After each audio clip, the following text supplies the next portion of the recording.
All right, let's dive right into one of the biggest questions we could possibly ask. What is all of this? What is the true nature of our universe? We're going to explore some really profound ideas today, ideas that bring together ancient wisdom and cutting-edge thinking to paint an incredible new picture of reality. So let's get into it. You've probably wondered this yourself, right? Lying awake at night, just thinking, what was there before the beginning? Before the Big Bang? Before time? Before anything? It's a question that can really make your head spin. Now, for the longest time, we've had two very different camps trying to answer this. You've got science on one side, and you've got spirituality, like Buddhism, on the other. And they seem to be speaking totally different languages. But what if I told you they're not contradictory at all? What if they're both describing the exact same thing, and all we need is a little bit of translation to see it? Okay, so let's go back, way back, not just to the start of the universe, but to whatever was going on before the start.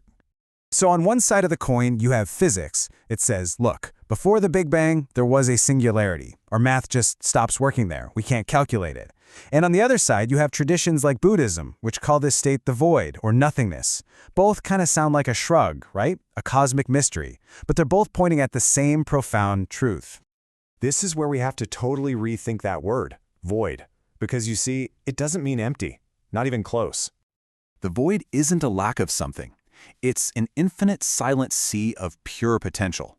Think of it like the womb from which every single universe is born. And what's absolutely amazing is that modern physics actually has a term for this. They call it the quantum vacuum. It's this buzzing field of energy that underlies all of reality, where particles can literally pop into existence from nothing. So let that sink in for a minute. The origin of our universe wasn't an absence of things, it was the presence of, everything.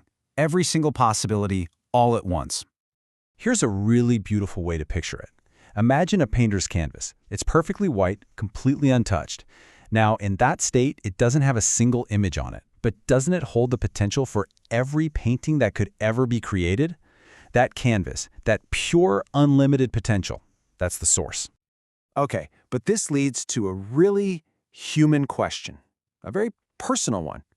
If this source is so perfect and complete, holding all of existence within itself, why would it ever bother creating a messy, complicated, imperfect universe like ours? Seriously, why did the perfect blank canvas decide it wanted a painting? Why would perfection even need to create imperfection? The answer is, it's so incredibly simple, and it changes everything about how we see ourselves.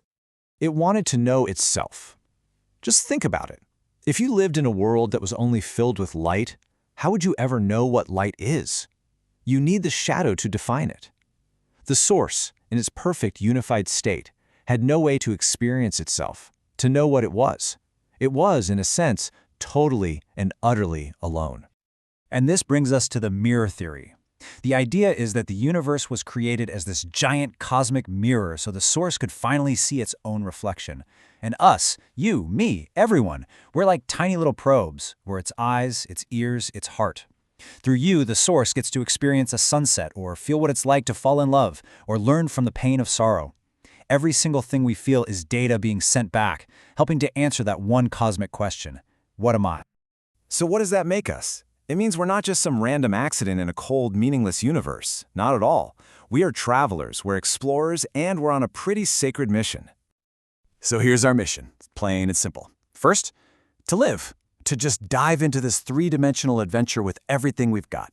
Second, to gather the data, all of it. The joy, the tears, the learning, the love.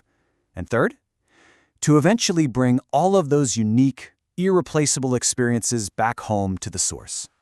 This is so important.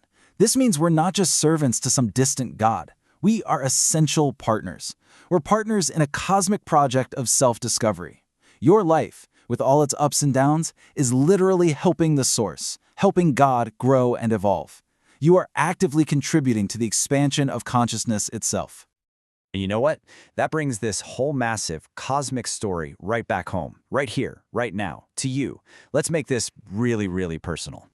So the next time you look in the mirror, I want you to just pause for a second. And don't just glance. Really, truly look. Because the person looking back at you, that's not just a body. That's not just a name and a history. That is the original source, the blank canvas, the infinite sea of potential. wearing a temporary suit called human so it can go on an adventure. It is the entire universe getting to experience itself through your unique, unrepeatable, and absolutely priceless point of view. And here's the final, most comforting truth of all.